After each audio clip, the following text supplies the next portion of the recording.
सुमतिभिरनुमेयं शुभ्रकाजं सखाजं सुखमजमनपाजं मुक्त्युपायं विमाजं नृहजमहममेयं ध्येयमम्नाजगेयं सदजमसदजेयं श्रीसहाजं भजेयं तपस्वाध्याय शुश्रूषा कृष्णपूजारतं मुनिं विश्वेशमिष्टदं वन्दे परिम्राट् चक्रवर्तिनं श्रीगुरुभ्यो नमः। हरिः ओम्।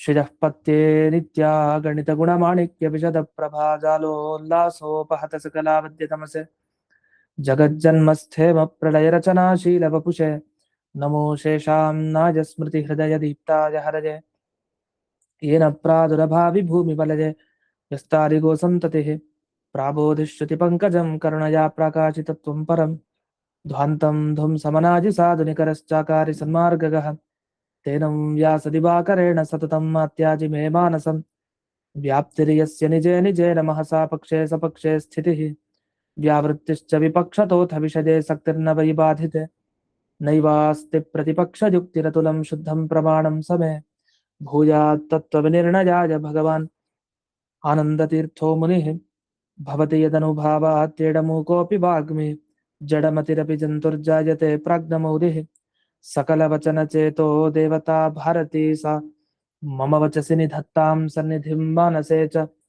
रमानिवासोचितवासभूमिः सन्न्यायरत्नावलिजन्मभूमिः वैराग्यभाग्यो मम पद्मनाभतीर्थामृताब्धिर्भवताद्विभूत्यै पदवाक्यप्रमाणज्ञान् प्रतिवादिमदच्छिदः श्रीमदक्षोभ्यतीर्थाख्यानुपतिष्ठे गुरून् मम श्रीमदानन्दतीर्थादिसन्मनः सरसि भुवि अनुव्याख्याननलिने चञ्चरीकृतिमे मनः न शब्दाब्धौ गाढाः न च निगमचर्चासु चतुराः न च न्याये प्रौढाः न च विदितवेद्यापि वयं परं श्रीमत्पूर्णप्रमतिगुरुकारुण्यसरणिं प्रपन्नामान्याः स्मः किमपि च वदन्तोऽपि महताम् ॐ नारायणं निखिलपूर्णगुणैकदेहं निर्दोषमप्यतममप्यखिलैः सुवाक्यैः अस्योद्भवादिदमशेषविशेषतोऽपि वन्द्यं सदा प्रियतमं मम सन्नमामि कुपिता हि पणच्छाया समीकृत्या परं सुखं सेवन्ते यत्पदं धीराः तं भजे वल्लभं श्रियः।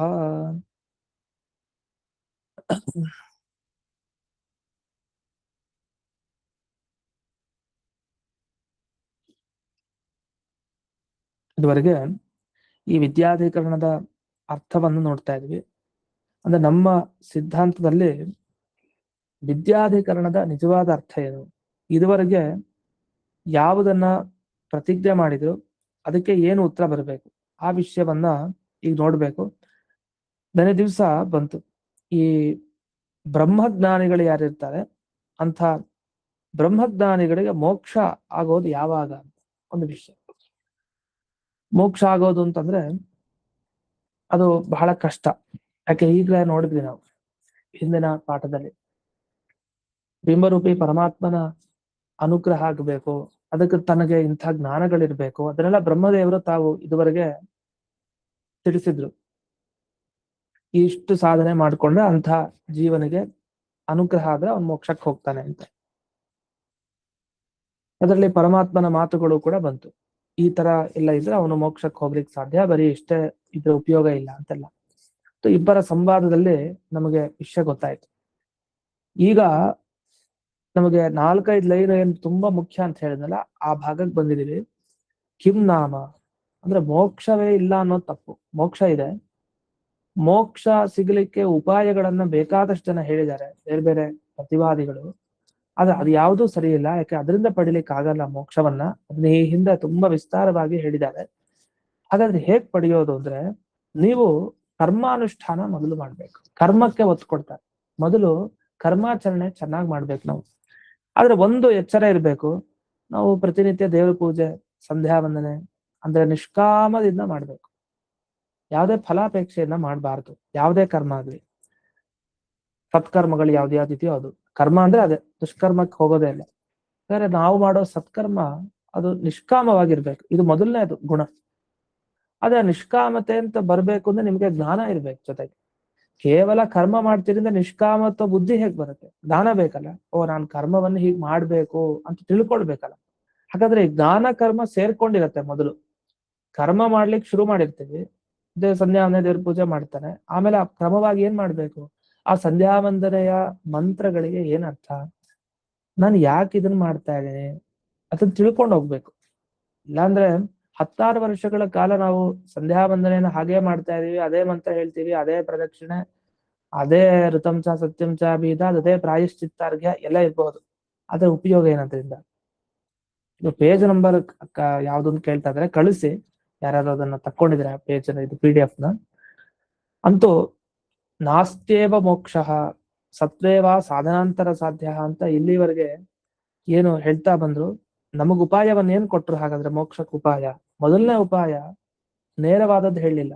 ಎಲ್ಲಿಂದ ಶುರು ಮಾಡ್ಬೇಕು ಅಂದ್ರೆ ನಿಷ್ಕಾಮ ಭಗವದರ್ಥ ಶ್ರುತ್ಯಾದಿ ವಿಹಿತ ಕರ್ಮ ಅನುಷ್ಠಾನೇನ. ಈ ಮೊದಲನೇ ಪದ ಇದು ಮುಖ್ಯ. ಅನುಷ್ಠಾನ ಮಾಡಿ, ಕರ್ಮಾನುಷ್ಠಾನ. ಎಲ್ಲಿ ಹೇಳಿರೋ ಕರ್ಮಾನುಷ್ಠಾನ ಮಾಡೋದು? ಯಾರೋ ಹೇಳಿದ್ರು ನಮ್ಮ ಪೂರ್ವಜರು ಮಾಡೋದು, ಹಾಗಲ್ಲ. ನಮ್ಮ ಪೂರ್ವಜರೇ ಹೇಳಿರ್ಲಿ, ಆದ್ರೆ ಅದಕ್ಕೆ ಮೂಲ ಶ್ರುತಿ ಸ್ಮೃತಿ ಏನೋ ಒಂದ್ ಇರ್ಬೇಕು. ಮೂಲ ಹುಡ್ಕೊಂಡು ಹೋದ್ರೆ ಸಿಗ್ಬೇಕು. ವೇದದಲ್ಲಿ ಹೇಳಿದ ಕರ್ಮ ಅನುಷ್ಠಾನ ಮಾಡಿ, ಸ್ಮೃತಿ ಗ್ರಂಥಗಳಲ್ಲಿ ಹೇಳಿದ ಕರ್ಮಗಳನ್ನ ಅನುಷ್ಠಾನ ಮಾಡಿ.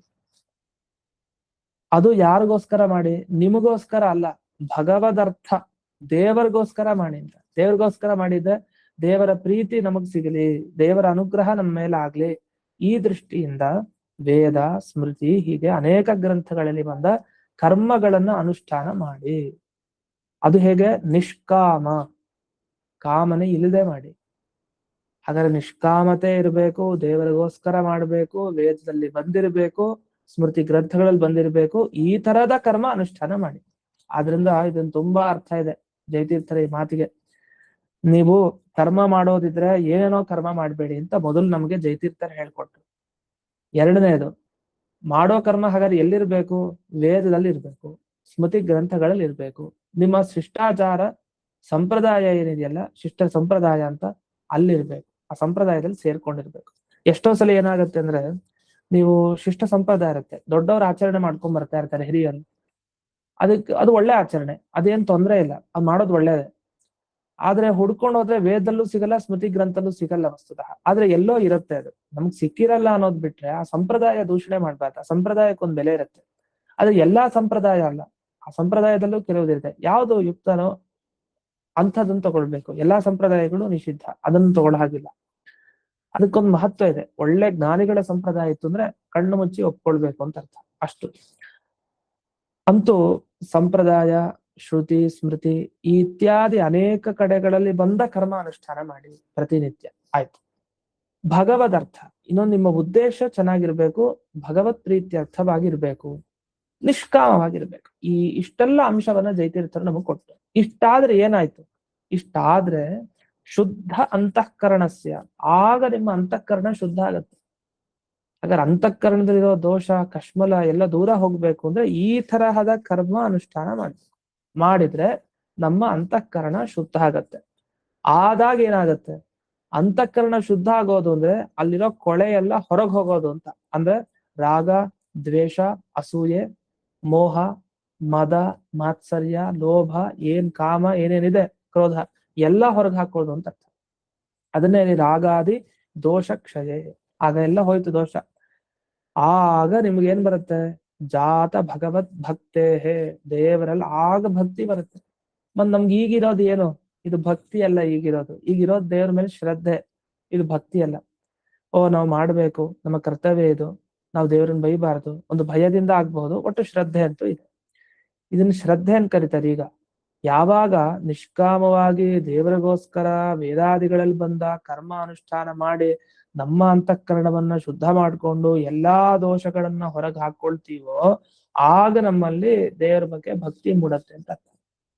ಸರಿ, ದೇವರ ಬಗ್ಗೆ ಭಕ್ತಿ ಮೂಡಿತು. ಆಮೇಲೆ ಶ್ರವಣ ಮನನ ನಿಧಿಧ್ಯಾಸನ ಅಭ್ಯಾಸವತಃ. ಆಮೇಲೆ ಶ್ರವಣ ಮನನ ಧ್ಯಾನ ಎಲ್ಲ ಅಭ್ಯಾಸ ಮತ್ತೆ ಮಾಡೋದು ಅಂತ ಅಲ್ಲ. ಹಾಗಾದ್ರೆ ಈ ಶ್ರವಣ ಮಾಡ್ಲೇಬಾರ್ದಾ? ನಮ್ಗೆ ಇನ್ನೂ ಅಂತಃಕರಣ ಶುದ್ಧಿನೇ ಇಲ್ಲ, ಇಷ್ಟೊಂದು ದೋಷ ಇಟ್ಕೊಂಡಿದೀವಿ, ಭಕ್ತಿ ಬಂದಿಲ್ಲ, ಈಗ ಮಾಡ್ಬಾರ್ದಾ? ಮಾಡಿ. ಶ್ರವಣ ಅನ್ನೋ ಶಬ್ದಕ್ಕೆ ಮಹತ್ವ ಬರೋದ್ ಭಕ್ತಿ ಬಂದ್ಮೇಲೆ ಮಾಡೋ ಶ್ರವಣ. ಅಲ್ಲಿವರೆಗ ಶ್ರವಣಕ್ ಮಹತ್ವ ಇಲ್ಲ. ಈಗ ಕೇಳ್ತಾ ಇರ್ತೀವಿ ಸುಮ್ನೆ, ಏನೋ ಕೇಳ್ಬೇಕು ಕೇಳ್ತಾ ಇರ್ತೀವಿ, ಆ ತರ ಅಲ್ಲ. ಆದ್ರೆ ಆ ತರ ಕೇಳ್ತಾ ಇದ್ರೆ ಯಾವತ್ತೋ ಒಮ್ಮೆ ಬರುತ್ತೆ, ಅದು ಬೇರೆ ವಿಷಯ. ಯಾವತ್ತೊಮ್ಮೆ ದೇವರು ಅನುಗ್ರಹ ಮಾಡ್ತಾನೆ. ಕೇಳೋದಂತೂ ಶುರು ಮಾಡೋದು ಅಂತ ಶುರು ಮಾಡಿರ್ತೀವಿ. ಅದ್ರ ನಿಜವಾದ ಶ್ರವಣ ಯಾವಾಗ ಆಗತ್ತೆ ಅಂದ್ರೆ, ಸರಿಯಾಗಿ ನಮ್ಗೆ ಒಳಗೆ ಇಳಿದು ಅದು ತುಂಬಿಕೊಳ್ಳುತ್ತಲ್ಲ ಮನಸ್ಸಿನಲ್ಲಿ. ಅದು ತುಂಬಿಕೊಳ್ಬೇಕು ಅಂದ್ರೆ ಈ ಹಿಂದೆ ಇಷ್ಟು ಯೋಗ್ಯತೆಯನ್ನ ಸಂಪಾದನೆ ಮಾಡಿರ್ಬೇಕು. ಅಂತಃಕರಣ ಶುದ್ಧಿ, ದೋಷಗಳ ನಾಶ, ದೇವರ ಮೇಲೆ ಭಕ್ತಿ, ಇಷ್ಟಿರ್ಬೇಕು. ಇಷ್ಟು ತುಂಬಿಕೊಂಡಿದ್ರೆ ಆಗ ಅವನು ಶ್ರವಣಕ್ಕೆ ಅಧಿಕಾರಿ. ಆಗ ಅವನು ಶ್ರವಣ ಮಾಡ್ಬೇಕು, ಮನನ ಮಾಡ್ಬೇಕು, ಧ್ಯಾನ ಮಾಡ್ಬೇಕು. ಎಷ್ಟು ಬಾರಿ? ಮತ್ತೆ ಮತ್ತೆ ಅಭ್ಯಾಸ ಅಂತಾರೆ. ಶ್ರವಣಾಭ್ಯಾಸ, ಮನನ ಅಭ್ಯಾಸ, ನಿಧಿಧ್ಯಾಸನ ಅಭ್ಯಾಸ ಮಾಡ್ಬೇಕು. ಪುನಃ ಪುನಃ ಆವೃತ್ತಿ, ಮತ್ತೆ ಮತ್ತೆ ಕೇಳ್ಬೇಕು, ಮತ್ತೆ ಮತ್ತೆ ಮನನ. ಮನನ ಅಂದ್ರೆ ಮತ್ತೆ ಅನ್ನೋದೇ ಅರ್ಥ. ಅದನ್ನ ಇನ್ನೂ ಜಾಸ್ತಿ ಮಾಡಿ ಅಂತ. ಧ್ಯಾನನೂ ಅಷ್ಟೇ, ಆಗಾಗ ಮಾಡ್ತಾನೆ ಇರ್ಬೇಕು. ಇದು ಹೇಗೆ ಅಂದ್ರೆ, ಒಂದ್ಸಲಿ ಮಾಡಿದ್ರೆ ಇದೆಲ್ಲ ನಡೆಯೋದಲ್ಲ. ಚೆನ್ನಾಗಿ ಮಾಡ್ತಾ ಇರ್ಬೇಕು, ಮತ್ತೆ ಮಾಡಿ ಮಾಡಿ ಮಾಡಿ ಮಾಡಿ ಒಂದ್ ಅವಸ್ಥೆಗೆ ಬರುತ್ತೆ. ಈಗೆಲ್ಲ ಈ ಹೊಟ್ಟಿರತ್ತಲ್ಲ ಧಾನ್ಯಗಳಲ್ಲಿ, ಅದನ್ನ ಒಮ್ಮೆ ಕುಟ್ಟಿದ್ರೆ ಹೋಗ್ಬಿಡತ್ತಾ? ಕುಟ್ಬೇಕು ಒಂದ್ 3-4 ಸಲ. ಹಾಗೆ ಅಲ್ಲಿ ಒಂದ್ 3-4 ಸಲ ಅನ್ಕೊಳ್ಳಿ. ಆದ್ರೆ ಇಲ್ಲಿ ಹಾಗಲ್ಲ, ಸಾವಿರಾರು ಸಲ ಕುಟ್ತಾ ಇರ್ಬೇಕು ಅಂತ. ಅದು ಕುಟ್ಕೊಂಡು ಮನಸ್ಸು ಶುದ್ಧ ಆಗತ್ತೆ. ಕೇಳಿ ಕೇಳಿ ಕೇಳಿ ಆಗ ಮನನ ಮಾಡಿ ಮಾಡಿ ಮಾಡಿ ಧ್ಯಾನ ಮಾಡಿ ಮಾಡಿ ಮಾಡಿ ಒಂದ್ ದಿವಸ ಸರಿ ಹೋಗುತ್ತೆ. ಅದು ಯಾವತ್ತೊಂದು ಗೊತ್ತಿಲ್ಲ, ಅದೇ ಮಾಡ್ತಾ ಇರ್ಬೇಕು ಮತ್ತೆ ಅಂತ. ಇಷ್ಟು ಯಾರು ಮಾಡ್ಬೇಕು? ಇಂಥವ್ನ್ ಮಾಡೋನ್ ಯಾರಾಗಿರ್ತಾರೆ ಅಂದ್ರೆ, ಪರಮ ಭಾಗವತಸ್ಯ ಅಂತ. ಪರಮ ಭಾಗವತ ಅವನು. ಭಾಗವತ ಅಂದ್ರೆ ಭಗವಂತ ಭಕ್ತ. ಅದರಲ್ಲಿ ಪರಮ ಶ್ರೇಷ್ಠನಾದ ಭಾಗವತ ಒಬ್ಬ ಅಂದ್ರೆ ಭಗವತ್ ಭಕ್ತ. ಅವನು ಇದನ್ನೆಲ್ಲ ಮಾಡ್ಕೊಂಡಿರ್ತಾನೆ. ಆಗ ಅವನಿಗೆ ಭಗವತ್ ಸಾಕ್ಷಾತ್ಕಾರ ಆಗತ್ತೆ. ದೇವ್ರ ಕಂಡ ಆಗ ಪ್ರಸನ್ನೋ ಭಗವಾನ್, ದೇವರಿಗೆ ಸಂತೋಷ. ಹಾಗೆ ಅವನು ಅನುಗ್ರಹ ಮಾಡ್ತಾನೆ. ಏನ್ ಅನುಗ್ರಹ ಮಾಡಿದ? ಅಪ್ರಾರಬ್ಧಾನಿ ಕರ್ಮಾಣಿ ವಿನಾಶ್ಯ. ಈ ಜೀವನಿಗೆ ಸಂಬಂಧಪಟ್ಟ ಅಂದ್ರೆ ಯಾರು ಆ ಪರಮ ಭಾಗವತ ದೇವರನ್ನ ಕಂಡನೋ ಅವನಿಗೆ, ಪರಮ ಭಾಗವತನಿಗೆ ದೇವರೇನ್ ಮಾಡ್ತಾನೆ ಅಂದ್ರೆ, ಇವನ ಪ್ರಾರಬ್ಧ ಅಲ್ಲದೆ ಇರೋ ಎಲ್ಲಾ ಕರ್ಮಗಳು ನಾಶ ಆಗ್ಲಿ ಅಂತ ಅವನೊಂದು ಸಂಕಲ್ಪ ಮಾಡ್ದ ಅಷ್ಟೇ. ಒಂದೇ ಸಲ ಆ ಎಲ್ಲಾ ಮೂಟೆ ಹೊರಟೋಯ್ತು. ಎಲ್ಲ ಅಪ್ರಾರಬ್ಧ ಮೂಟೆಗಳೆಲ್ಲ ಹೊರಟೋಯ್ತು, ನಾಶ ಆಗೋಯ್ತು. ಅದಾದ್ಮೇಲೆ ಏನ್ ಮಾಡ್ತಾನೆ, ಆ ಪರಮ ಭಾಗವತನಾದವನು ಇರ್ತಾನಲ್ಲ, ಅವನನ್ನ ದೇವರು ಮೋಕ್ಷ ಕಳಿಸ್ಲಿಕ್ಕೆ ಇಚ್ಛೆ ಪಡಲ್ಲ. ಅಂದ್ರೆ ಈಗೆಲ್ಲ ಅಪರೋಕ್ಷ ಜ್ಞಾನಿಗಳ ಬಗ್ಗೆ ಹೇಳ್ತಾ ಇರೋದು. ಈಗ ನಾವ್ ಯಾರ್ಯಾರನ್ನ ಅಪರೋಕ್ಷ ಜ್ಞಾನಿಗಳು ಅಂತ ಕರಿತೀವಿ, ರಾಯರಿಂದ ಹೇಳಿದ್ರು ಯಾರ್ಯಾರಿದ್ದಾರೆ ಅಪರೋಕ್ಷ ಜ್ಞಾನಿಗಳು, ಇವರೇ ಈ ಜಯತೀರ್ಥರು ಹೇಳ್ತಾರೋ ಈ ವಿಷಯಕ್ಕೆಲ್ಲ, ಈ ಪಂಕ್ತಿಗಳಿಗೆ ಅವರೇ ಲಕ್ಷ್ಯ. ಅವ್ರನ್ನೇ ತಗೊಳ್ಬೇಕು ಈ ಎಲ್ಲಾ ಪಂಕ್ತಿಗಳಿಂದ. ಅವ್ರು ನಿಷ್ಕಾಮವಾಗಿ ಮಾಡಿದ್ರು, ದೇವ್ರಿಗೋಸ್ಕರ ಮಾಡಿದ್ರು, ವೇದ ವಿಹಿತ ಎಲ್ಲಾ ಕರ್ಮ ಮಾಡಿದ್ರು, ಅಂತಃಕರಣ ಶುದ್ಧಿ ಇತ್ತು, ರಾಗಾದಿ ದೋಷ ದೂರ ಮಾಡ್ಕೊಂಡಿದ್ರು, ಭಕ್ತಿ ಅಂತ ಅಂದ್ಕೊಂಡಿದ್ರು, ಶ್ರವಣ ಮನನ ನಿಧಿಧ್ಯಾಸನಗಳು ಬೇಕಾದಷ್ಟಲ್ಲಿ ಆಗಿತ್ತು. ಸರ್ವಮೂಲ ಗ್ರಂಥ 6 ಬಾರಿ ಕೇಳಿದ್ರಂತೆ ವಿಜೇಂದ್ರ ತೀರ್ಥರು ವ್ಯಾಸರಾಜರ ಬಳಿ. 9 ಬಾರಿ ನ್ಯಾಯ ಸುಧಾ ಪಾಠ ಕೇಳ್ತಾರೆ. ರಾಜೇಂದ್ರ ತೀರ್ಥರ ಬಳಿ ವಿಭುಧೇಂದ್ರ ತೀರ್ಥರು 9 ಬಾರಿ ಸುಧಾ ಪಾಠ ಕೇಳ್ತಾರೆ. 9 ಬಾರಿ. ಅದು ಹೇಗೆ? ಅದು ಅಸಾಧ್ಯ. ಅವ್ರಿಗೆಲ್ ಟೈಮ್ ಇತ್ತು, ಇವ್ರಿಗೆಲ್ ಟೈಮ್ ಇತ್ತು ಅನ್ನೋದು ಬೇರೆ ವಿಷಯ. ಅವರ ಗ್ರಂಥಗಳ ಪಾಠ ಅಂದ್ರೆ ಎಷ್ಟು ರಹಸ್ಯವಾದ ವಿಷಯಗಳು, ಏನು ಒಂದೊಂದು ಪಂಕ್ತಿ ಮುಂದೆ ಹೋಗ್ತಾ ಇಲ್ವಾ ಅಂತ ಸಂಶಯ ಬರುತ್ತೆ. ಯಾಕೆ ಒಂದೊಂದು ವಾಕ್ಯದಲ್ಲೂ ಗುರು ಶಿಷ್ಯರಿಗೆ ಎಂತ ಚರ್ಚೆ ನಡೆದಿರ್ಲಿಕ್ಕಿಲ್ಲ. ಆದ್ರೂ 9 ಸಲ ಆಯ್ತು. ಈ ತರ ಮಾಮೂಲಿ ಶ್ರವಣ ಇದು.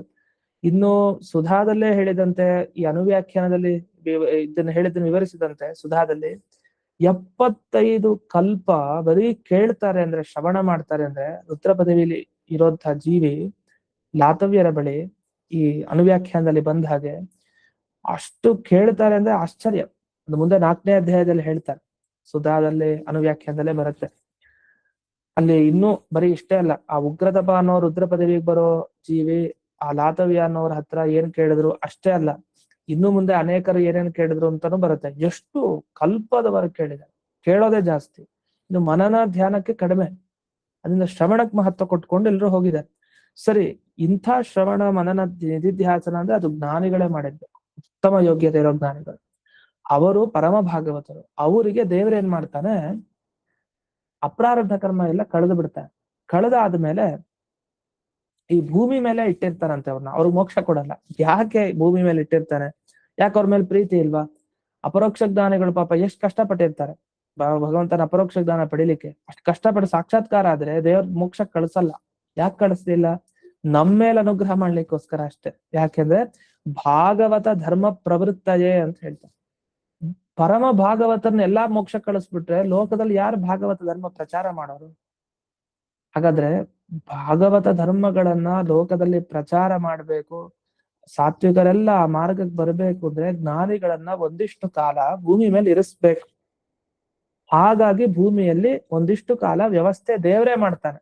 ಇಲ್ಲ ಇವನು ಮೋಕ್ಷ ಕೊಡಬಾರ್ದು ಈಗ ಈ ಅಪರೋಕ್ಷ ಜ್ಞಾನಿಗೆ, ಒಂದಿಷ್ಟು ಕಾಲ ಇಲ್ಲಿ ಇರ್ಬೇಕು ಅಂತ ಅದನ್ನ ಹೇಳ್ತಾರೆ. ಭಾಗವತ ಧರ್ಮ ಪ್ರವೃತ್ತಯೇ ಜ್ಞಾನಿನಂ ಕಮಪಿ ಕಾಲಂ ವ್ಯವಸ್ಥಾಪಯನ್. ಒಂದಿಷ್ಟು ಕಾಲ ದೇವರೇ ತನ್ನ ಇಚ್ಛೆಯಿಂದ ಇಡ್ತಾನೆ. ಈ ಉತ್ತರ ಯಾವ ದಾರ್ಶನಿಕರು ಕೊಡ್ಲಿಕ್ಕೆ ಸಾಧ್ಯ ಇಲ್ಲ. ಯಾಕೆ ನಮ್ಮ ಸಿದ್ಧಾಂತದಲ್ಲಿ ಮಾತ್ರ ಇದೆ ಅದು. ನಮ್ಮ ಸಿದ್ಧಾಂತದಲ್ಲಿ ದೇವರು ಅಂತ ಅವನಿಗೆ ಸ್ವಾತಂತ್ರ್ಯ ಕೊಟ್ಟಿದ್ದೀವಿ. ದೇವರು ಅಂದ್ರೆ ಸ್ವತಂತ್ರ. ಅವನು ಇಚ್ಛೆ ಪಡ್ತಾನೆ ಇವನು ಅಪರೋಕ್ಷ ಜ್ಞಾನಿ ಆಗಿದ್ರು, ಬ್ರಹ್ಮ ಸಾಕ್ಷಾತ್ಕಾರ ಆಗಿದ್ರು, ಸ್ವಲ್ಪ ದಿವಸ ಉಳ್ಕೊಳ್ಳಿ ಅಂತ. ಬೇರೆಯವರ ಸಿದ್ಧಾಂತದಲ್ಲಿ ಹೀಗಿಲ್ಲ. ಅವ್ರ ಪ್ರಕಾರ ಏನು ಅಂದ್ರೆ ಅದ್ವೈತ ಸಾಕ್ಷಾತ್ಕಾರ ಆದ ಕೂಡ್ಲೆ ಅವ್ನ್ ಮೋಕ್ಷಕ್ಕೆ ಹೋಗ್ಲೇಬೇಕು, ವೈದ್ಯ ಉಳಿಲಿಕ್ಕೆ ಸಾಧ್ಯ ಇಲ್ಲ ಅಂತ ಹಿಂದೆ ಖಂಡನೆ ಎಲ್ಲ ಬಂತು. ಇದರ ಪ್ರತಿಯೊಬ್ಬರ ಸಿದ್ಧಾಂತದಲ್ಲೂ ಒಂದು ದೋಷ ಇದೆ. ಅವ್ರ ಕೆಲವರು ಹೇಳ್ತಾರೆ ಕರ್ಮ ನೋಡ್ಕೊಳತ್ತೆ ಅಂತ. ಕರ್ಮ ಜಡ, ಅದಕ್ಕೆ ಯೋಚನೆ ಮಾಡೋ ಶಕ್ತಿ ಇಲ್ಲ. ಕರ್ಮದಿಂದ ಯಾರು ಮೋಕ್ಷಕ್ಕೆ ಹೋಗ್ತಾರೆ? ಅದೆಲ್ಲ ಸಾಧ್ಯ ಇಲ್ಲ, ದೇವರೇ ಬೇಡ ಅಂತ ಹೇಳ್ತಾರೆ ಅವರು. ಜಡಾನೇ ನೋಡ್ಕೊಳತ್ತೆ ಕರ್ಮನೇ ಅಂತ. ಕೆಲವರು ಪ್ರಕೃತಿನೇ ನೋಡ್ಕೊಳತ್ತೆ ಅಂತ. ಕೆಲವರು ಮೋಕ್ಷನೇ ಇಲ್ಲ, ಇಲ್ಲೇ ಮೋಕ್ಷ ಭೂಲೋಕದಲ್ಲಿ ಅಂತ. ಒಬ್ಬೊಬ್ರು ಒಂದೊಂದು ಆ ಉತ್ತರ ಹೇಳಿದವ್ರು ನಮ್ಮವ್ರೆ. ಅಂದ್ರೆ ಮಧ್ವ ಸಿದ್ಧಾಂತದಲ್ಲಿ ಬಂದ ಜ್ಞಾನಿಗಳೇ ಇದಕ್ಕೆ ಉತ್ತರ. ಅದು ಮೂಲ ಆಚಾರ್ಯರೇ ಹೇಳಿದ ಉತ್ತರ. ಆ ಮಧ್ವಾಚಾರ್ಯರ ಉತ್ತರವನ್ನೇ ಮುಂದೆ ವಿಶದವಾಗಿ ವಿಸ್ತಾರವಾಗಿ ಹೇಳಿದ್ದಾರೆ. ಭಾಗವತ ಧರ್ಮ ಪ್ರವೃತ್ತಯೇ ಜ್ಞಾನಿನಂ ಕಮಪಿ ಕಾಲಂ ವ್ಯವಸ್ಥಾಪಯ. ಒಂದಿಷ್ಟು ಕಾಲ ವ್ಯವಸ್ಥೆ ಮಾಡಿದ್ದು ಆ ಭಗವಂತನೇ. ಅವನ ಇಚ್ಛೆ, ಚೇತನ ಇಚ್ಛೆ ಪಡ್ಬೋದು, ಅವ್ನ ಕೂಡಲೇ ಮೋಕ್ಷ ಕೊಡ್ಬೇಕು ಅಂತಿಲ್ಲ, ಅದ್ ಮಾಡಿದ್ದಾನೆ. ತದರ್ಥಂ ಪ್ರಾರಬ್ಧಾನಿ ಕರ್ಮಾಣಿ ಅವಶೇಷ. ಅಲ್ಲ, ಅದ್ ಹೇಗೆ ಉಳ್ಕೊಳ್ಳಿಕ್ ಸಾಧ್ಯ? ನೋಡಿ, ಎಲ್ಲಾ ಕರ್ಮ ಕಳಿಲಿಲ್ಲ, ಪ್ರಾರಬ್ಧ ಕರ್ಮ ಒಂದಿಷ್ಟಿಟ್ಟ. ಅದಿದೆಯಲ್ಲ, ಅದು ಉಳಿಸಿರೋದ್ರಿಂದ ಆ ಫಲ ಅನುಭವಿಸ್ಲೇಬೇಕು. ಏನ್ ಅನುಭವಿಸ್ಬೇಕು? ಪ್ರಾರಬ್ಧ ಕರ್ಮ ಅನುಭವಿಸೋದ್ರಿಂದ ಕೆಟ್ಟದ್ದೇ ಅಂತಲ್ಲ, ಒಳ್ಳೇದು. ಏನಾಗತ್ತೆ? ಸಿಕ್ಕಾಬಟ್ಟೆ ಪುಣ್ಯ ಇರುತ್ತೆ. ಪುಣ್ಯ ಏನ್ ಮಾಡ್ಬೇಕು? ಬಂದ ಭಕ್ತರು ಏನ್ ಬೇಡ್ತಾರೋ ಅವ್ರಿಗೆ ಹಂಚ್ತಾ ಹೋಗ್ಬಿಡ್ತಾರೆ ಜ್ಞಾನಿಗಳು. ಯಾಕಂದ್ರೆ ಖಾಲಿ ಮಾಡ್ಕೊಬೇಕಲ್ಲ. ಖಾಲಿ ಮಾಡ್ಕೊಂಡಷ್ಟು ಅವರಿಗೆ ಸುಗಮ ಆಗತ್ತೆ ದಾರಿ. ಪ್ರಾರಬ್ಧ ಕರ್ಮ ಕಳ್ಕೊಳ್ಬಹುದು. ಈ ರೀತಿ ಪ್ರಾರಬ್ಧ ಪುಣ್ಯ ಕರ್ಮಗಳನ್ನೆಲ್ಲ ಕಳ್ಕೊಂಡು ಅದನ್ನ ಅನುಭವಿಸ್ತಾ ತಾನ್ಯಪಿ ವಿನಾಶ್ಯ ಪ್ರಕೃತಿ ಬಂಧನ್ ಮೋಚಯತಿ. ಆಗ ಈ ಪ್ರಕೃತಿ ಬಂಧನ ಸಂಸಾರದಿಂದ ಆ ಭಗವಂತ ಮೋಚನೆಗೊಳಿಸ್ತಾನೆ. ಇಷ್ಟು ಪ್ರತಿಜ್ಞೆ ಮಾಡಿದ ಅರ್ಥ. ಇದನ್ನ ಇಲ್ಲಿ ಮುಂದೆ ಸಮರ್ಥನೆ ಮಾಡಿದ್ದಾರೆ ವಿದ್ಯಾಧಿಕರಣದಲ್ಲಿ. ಹೀಗೆ ಓಂ ವಿದ್ಯೈವತು ನಿರ್ಧಾರಣ, ಓಂ ವಿದ್ಯೈವತು ಅಂತ ಹೇಳಿ ನಿರ್ಧಾರಣ ಅಂತ ಈ ಬ್ರಹ್ಮಸೂತ್ರದಲ್ಲಿ ಹೇಳಿದ್ದಾರೆ. ಇದನ್ನೇ ವಿವರಿಸ್ತಾ ಉಪಾಸೀತ ಹರಿಂ ನಿತ್ಯಂ ಗುಣೈರೇವ ಸ್ವಯೋಗ್ಯತಃ. ಹೀಗೆ ಭಗವಂತನ ಅನುಗ್ರಹ ಹೇಗಾಗತ್ತೆ ಒಬ್ಬ ಬ್ರಹ್ಮಜ್ಞಾನಿಗೆ ಅನ್ನೋದನ್ನು ವಿಸ್ತಾರವಾಗಿ ತಿಳಿಸಿ, ಗುಣೈರೇವ ಅಂದ್ರೆ ಭಗವಂತನನ್ನ ಗುಣಗಳಿಂದ ಉಪಾಸನೆ ಮಾಡ್ಬೇಕು ಹೊರತು ದೋಷಗಳಿಂದ ಅಲ್ಲ. ಕೆಲವು ಸಲ ಏನಾಗುತ್ತೆ, ಸೋರೋದೀತ್ ಯದರೋದಿ ತದ್ ರುದ್ರಸ್ಯ ರುದ್ರತ್ವಂ ಅಂತ ಒಂದು ಮಾತಿದೆ. ಅದು ರುದ್ರದೇವರು ಹುಟ್ಟಬೇಕಾದ್ರೆ ಅಳ್ತಾ ಅಳ್ತಾ ಹುಟ್ಟಿದ್ರು ಅವರು. ರೋದನಾಥ್ ರುದ್ರಹ ಅಂತ. ಅಳ್ತಾ ಹುಟ್ಟಿದವರು ರುದ್ರದೇವರು ಅಂತ. ಸೋರೋದಿತ್ ಯದರೋದಿ ತದ್ ರುದ್ರಸ್ಯ ರುದ್ರತ್ವಂ. ರುದ್ರ ಅಂದ್ರೆ ಭಗವಂತನಿಗೂ ರುದ್ರ ಅಂತ ಹೆಸರು. ಎಲ್ಲಾ ಹೆಸರು ದೇವರನ್ನು ಹೇಳ್ತಾ ಇದೆ. ಹಾಗಾದ್ರೆ ಮೇಲ್ನೋಟಕ್ಕೆ ನೋಡಿದಾಗ ದೇವರು ಅತ್ತ ಅಂತ ಆಗ್ಬಿಡುತ್ತೆ. ರುದ್ರ ಅನ್ನೋ ಶಬ್ದ ದೇವರನ್ನು ಹೇಳುತ್ತಲ್ವಾ, ಬರೀ ಶಿವನನ್ನು ಹೇಳಲ್ಲ, ರುದ್ರ ದೇವರನ್ನು ಹೇಳುತ್ತೆ. ಹಾಗಾದ್ರೆ ಸಹ ಅರೋದೀತ್, ಅವನು ಅತ್ತ. ಅರೋದೀತ್ ಅಂದ್ರೆ ಅಳೋದು ಅಂತ ಅರ್ಥ. ಅವನು ಹಿಂದೆ ಬಹಳ ಅತ್ತ ಅಂತ ಅರ್ಥ. ಇದು ಹೇಳಿದ್ರೆ ದೋಷ ಹೇಳ್ದಾಗ ಆಯ್ತು ದೇವರಲ್ಲಿ. ಅಲ್ಲ, ವೇದದಲ್ಲೇ ಬಂದಿದೆಯಲ್ಲ, ವೇದದಲ್ಲಿ ಬಂದಿರೋದು ಗುಣ ಅಲ್ವೇ? ನೋಡಿ, ವೇದದಲ್ಲಿ ಬಂದಿರೋದು ಅಗುಣ, ಅದು ಗುಣ ಅಲ್ಲ. ಅಳೋದು ಅನ್ನೋದು ಗುಣ ಅಂತ ಯಾರು ಹೇಳಲ್ಲ. ನಗೋದು ಅಂದ್ರೆ ಗುಣ ಆಗ್ಬೋದು, ಅಳೋದನ್ನ ಯಾರು ಗುಣ ಅಂತ ಕರೀತಾರ? ಗುಣ ಅಂತ ಕರಿಯಲ್ಲ. ಮತ್ ದೇವರಲ್ಲಿ ವೇದನೆ ಹೇಳ್ತಾ ಇದೆ ಅಂದ್ರೆ ಅದು ಪ್ರತೀತೈರಪಿ ಅಗುಣೈಹಿ, ಅದು ಮೇಲ್ನೋಟಕ್ಕೆ ತೋರೋ ಅರ್ಥ. ಮೇಲ್ನೋಟಕ್ಕೆ ತೋರೋ ಅರ್ಥವನ್ನ ನೀವು ನಿಜವಾದ ಅರ್ಥ ಅಂತ ತಗೊಂಡು ವೇದಕ್ಕೆ ಹಾಗೆ ಅರ್ಥ, ಅದನ್ನ ದೇವರ ಚಿಂತನೆ ಹೀಗೆ ಮಾಡ್ಬೇಕು ಅಂದ್ರೆ ಅದು ಅನರ್ಥ ಉಪಾಸನೆ ಆಗುತ್ತೆ. ಹಾಗೆ ಮಾಡ್ಬಾರ್ದು. ಹಾಗಾಗಿ ಯಾವುದು ಸರಿಯಾದ ಗುಣನೋ ವೇದದಲ್ಲಿ ತೋರಿತ್ತು ಅಂಥ ಗುಣಗಳಿಂದ ದೇವರ ಉಪಾಸನೆ ಮಾಡಬೇಕು. ಇತಿ ಸಮಾನೇಚ ಇದು ಸೂತ್ರಖಂಡಸ್ಯ ಅರ್ಥಮನುವದತಿ ಯುಕ್ತಮಿತಿ ಶೇಷಃ. ಅದು ಒಂದು ಸೂತ್ರ ಇದೆ, ಓಂ ಸಮಾನೇಚ ಅಸೃತಿ ಅಂತ ಒಂದು ಸೂತ್ರ. ಅಮೃತತ್ವಂ ಚಾನುಪೋಷ್ಯ ಓಂ ಅಂತ ಬ್ರಹ್ಮಸೂತ್ರ ಇದೆ. ಆ ಬ್ರಹ್ಮಸೂತ್ರದ ಅರ್ಥವನ್ನು ತಿಳಿಸಿದ್ರೆ ನಾವು ಆ ಬ್ರಹ್ಮಸೂತ್ರಕ್ಕಂತ ಹಿಂದೆ ನೋಡ್ಬಿಟ್ಟಿದ್ದೀವಿ. ನ್ಯಾಯ ವಿವರಣದ ಸಂದರ್ಭದಲ್ಲಿ ಎಲ್ಲಾ ಬ್ರಹ್ಮಸೂತ್ರಗಳ ಅರ್ಥ ನೋಡಾಗೋಗಿದೆ. ಈ ಪಾದದ್ದು ಪ್ರತಿ ಪಾದದ್ದು ನೋಡಿರ್ತೀವಿ, ಅಲ್ಲಿ ಈ ಪಾದದ್ದು ಆಗಿ ಹೋಗಿದೆ. ಆ ಸಮಾನೇಚ ಅಸೃತಿ ಅಮೃತತ್ವಂ ಚಾನುಪೋಷ್ಯ ಓಂ ಅನ್ನೋ ಸೂತ್ರದ್ದು. ಅಂತೂ ಇಲ್ಲಿಯವರೆಗೆ ವಿಷಯ ಏನ್ ಹೇಳಿದ್ದಂದ್ರೆ ಭಗವಂತನನ್ನ ತಮ್ಮ ತಮ್ಮ ಯೋಗ್ಯತೆಗೆ ಅನುಗುಣವಾದ ಸದ್ಗುಣಗಳಿಂದ ಉಪಾಸನೆ ಮಾಡಬೇಕು. ದೇವರ ಅನುಗ್ರಹ ಆಗುತ್ತೆ, ಅವ್ನು ಮೋಕ್ಷ ಪಡಿತಾನೆ. ಇಷ್ಟು ವಿಷಯ. ಸ್ವಯೋಗ್ಯತಃ ಅಂತ ಹೇಳಿದ್ರಲ್ಲ, ಈಗ ಒಂದು ಪ್ರಶ್ನೆ ಮಾಡ್ಕೊಳ್ತಾರೆ ಮುಂದಿನ ಮೂಲ. ಯೋಗ್ಯತೆಗೆ ಅನುಗುಣವಾಗಿ ಅಂದ್ರೆ ಯೋಗ್ಯತೆ ಹೇಗಿರುತ್ತೆ? ಒಂದ್ ಸ್ವಲ್ಪ ಉದಾಹರಣೆ ಕೊಡ್ತೀರಾ? ನಮ್ ಯೋಗ್ಯತೆಗೆ ತಕ್ಕ ಹಾಗೆ ದೇವ್ರ ಉಪಾಸನೆ ಮಾಡಿದ್ರೆ ಏನರ್ಥ? ಬ್ರಹ್ಮದೇವರಿಂದ ಬರ್ತಾರೆ ಅನ್ನ, ಮನುಷ್ಯರಿಗೆ ಬರೋದು ಸಾಧ್ಯನೇ ಇಲ್ಲ. ಬ್ರಹ್ಮದೇವರಿಂದ ಶುರು ಮಾಡ್ತಾರೆ ಯೋಗ್ಯತೆ ಅಂದ್ರೆ ಅಲ್ಲಿಂದ. ಅದನ್ನ ಆಚಾರ್ಯರು ಮುಂದೆ ತಿಳಿಸ್ತಾರೆ. ಬ್ರಹ್ಮ ಸರ್ವೈರ್ಗುಣೈಶ್ಚೈವ ಕ್ರಿಯಾ ಸಾಮಾನ್ಯತಶ್ಚಗೀಹಿ ಗುಣ ಸಾಮಾನ್ಯತೋ ರುದ್ರೋ ದ್ರವ್ಯ ಸಾಮಾನ್ಯತಃ ಪರೇ ಅಂತ ಹೇಳ್ತಾರೆ. ಇಷ್ಟು ಹೇಳಿ ಅನುವ್ಯಾಖ್ಯಾನದ ಮುಕ್ತಾಯ ಮಾಡ್ಬಿಡ್ತಾರೆ. ಅಂದ್ರೆ ವಿದ್ಯಾಧಿಕರಣದ ಕೊನೆಯ ಅನುವ್ಯಾಖ್ಯಾನದ ಮಾತಿದು. ಆಚಾರ್ಯರು ಕೊನೆಗೆ ಅಧಿಕರಣದಲ್ಲಿ ಏನ್ ತಿಳಿಸಿದ್ರು? ಯಾರ್ಯಾರು ತಮ್ಮ ಯೋಗ್ಯತೆಗೆ ತಕ್ಕ ಹಾಗೆ ದೇವರ ಉಪಾಸನೆ ಮಾಡ್ತಾರೆ. ಬ್ರಹ್ಮದೇವರ ಬಗ್ಗೆ ಹೇಳ್ತಾರೆ, ಅವ್ರ ಉಪಾಸನೆ ಹೇಗಿರುತ್ತೆ ಅಂದ್ರೆ, ವೇದದಲ್ಲಿ ಬರೋ ಪ್ರತಿಯೊಂದು ಗುಣ, ಪ್ರತಿಯೊಂದು ಕ್ರಿಯೆ, ಮತ್ತೆ ಪ್ರತಿಯೊಂದು ಭಗವಂತನ ಅನಂತ ರೂಪ ಇದೆಯಲ್ಲ ಅದು. ಈ ಅನಂತ ರೂಪಗಳಲ್ಲಿ ಅವನ ಎಲ್ಲಾ ಕ್ರಿಯೆ, ಅವನ ಎಲ್ಲಾ ಗುಣಗಳು ಏನೇನಿದೆ ಅದರಿಂದ ಬ್ರಹ್ಮದೇವರು ಉಪಾಸನೆ ಮಾಡ್ತಾರೆ. ಅವನ್ನೆಲ್ಲ ಉಪಾಸನೆ ಮಾಡ್ತಾರೆ ಬ್ರಹ್ಮದೇವರು. ಅಂದ್ರೆ ಅವ್ರ ಯೋಗ್ಯತೆ ತುಂಬಾ ದೊಡ್ಡದು. ವೇದ ಎಷ್ಟಿದೆ ಅಂತಾನೆ ನಾವು ಹೇಳಲಿಕ್ಕೆ ಸಾಧ್ಯ ಇಲ್ಲ. 4 ವೇದ ಅಂತ ಸುಮ್ಮನೆ ಹೇಳೋದು. ಒಂದೊಂದು ವೇದದಲ್ಲಿ ಎಷ್ಟು ಮಂತ್ರ, ಆ ಮಂತ್ರದ ಅರ್ಥ ಏನು? ಅನಂತಾವೈ ವೇದ, ಕೊನೆಗೆ ಅನಂತ ವೇದ, ಅದಿಷ್ಟು ಅಂತ ಲಿಮಿಟೇ ಇಲ್ಲ ಅದಕ್ಕೆ, ಅಷ್ಟು ವೇದ ಮಂತ್ರ ಇದೆ. ಇವ್ರು ಹೇಳಿದ್ ವೇದದಲ್ಲಿ ಬರೋ ಎಲ್ಲಾ ಗುಣದಿಂದ ಆ ದೇವರ ಉಪಾಸನೆ ಮಾಡ್ತಾರೆ, ಎಲ್ಲಾ ಕ್ರಿಯೆಗಳಿಂದ ಅನಂತ ರೂಪ ಉಪಾಸನೆ ಮಾಡ್ತಾರೆ ಅಂತಂದ್ರೆ ಅವರ ಸಾಮರ್ಥ್ಯ ಎಷ್ಟು ಬ್ರಹ್ಮದೇವರು, ಅದ್ರ ಬಗ್ಗೆ ಇಲ್ಲಿ ತಿಳಿಸಿದ್ರು. ಇನ್ನು ಸರಸ್ವತಿ ದೇವಿ ಹೇಗೆ, ರುದ್ರದೇವರು ಹೇಗೆ, ಬೇರೆ ಇಂದ್ರದೇವರೆಲ್ಲ ಹೇಗೆ ಅನ್ನೋವರೆಗೆ ಹೇಳಿ ಮುಕ್ತಾಯ ಮಾಡ್ಬಿಡ್ತಾರೆ. ಅಷ್ಟಕ್ಕೆ ವಿದ್ಯಾಧಿಕರಣ ಮುಕ್ತಾಯ ಆಗುತ್ತೆ. ಆದ್ರೆ ಇಲ್ಲಿ ವಿವರಣೆಯನ್ನ ಕೊಟ್ಟಿದ್ದಾರೆ ಜಯತೀರ್ಥರು. ಏನು ಈ ಶ್ಲೋಕಕ್ಕೆ ವಿವರಣೆ ಕೊಟ್ಟಿದ್ದಾರೆ ಅನ್ನೋದನ್ನ ನೋಡ್ಬೇಕು. ಅಷ್ಟೇ ಅಲ್ಲದೆ ಸಮಾನೇಚ ಅಸೃತ್ಯಮೃತತ್ವಂಚ ಅನುಪೋಷ್ಯಂ ಅಂತ ಒಂದು ಬ್ರಹ್ಮಸೂತ್ರ ಹೇಳಿದಾಗೆ, ಸಮಾನ ಏವಂಚ ಅಭೇದಾತ್ ಅಂತ ಇನ್ನೊಂದು ಸೂತ್ರನೂ ಇದೆ. ಆ ಸೂತ್ರದ ಪ್ರಕಾರನೂ ಏನರ್ಥ ಅಂತ ಮುಂದೆ ಹೇಳ್ತಾರೆ. ಒಂದು 2 ಸೂತ್ರ ಬರುತ್ತೆ. 2 ಸೂತ್ರ ಬಂದಾಗ ಯಾವ ಸೂತ್ರದ ಅರ್ಥವನ್ನ ಹೇಳಲಿಕ್ಕೆ ಹೊರಟಿದ್ದಾರೆ ಅನ್ನೋದು ಮುಖ್ಯ. ಅದ್ರ ಬಗ್ಗೆನೂ ವಿಚಾರ ಇದೆ. ಅದೇನು ಅನ್ನೋದನ್ನ ನಾಳೆ ದಿವಸ ನೋಡೋಣ ಅಂತ ಹೇಳ್ತಾ ಇಂದಿನ ಪಾಠವನ್ನ ಅಸ್ಮನ್ ಗುರುವಂತರ್ಗತ ವ್ಯಾಸತೀರ್ಥ ಗುರುವಂತರ್ಗತ ಭಾರತೀ ರಮಣ ಮುಖ್ಯ ಪ್ರಾಣಾಂತರ್ಗತ ಶ್ರೀಮನ್ ಮೂಲ ಗೋಪಾಲಕೃಷ್ಣನಿಗೆ ಅರ್ಪಣೆಯನ್ನು ಮಾಡ್ತೇನೆ. ಶ್ರೀ ಕೃಷ್ಣಾರ್ಪಣ. ನಮಸ್ಕಾರ.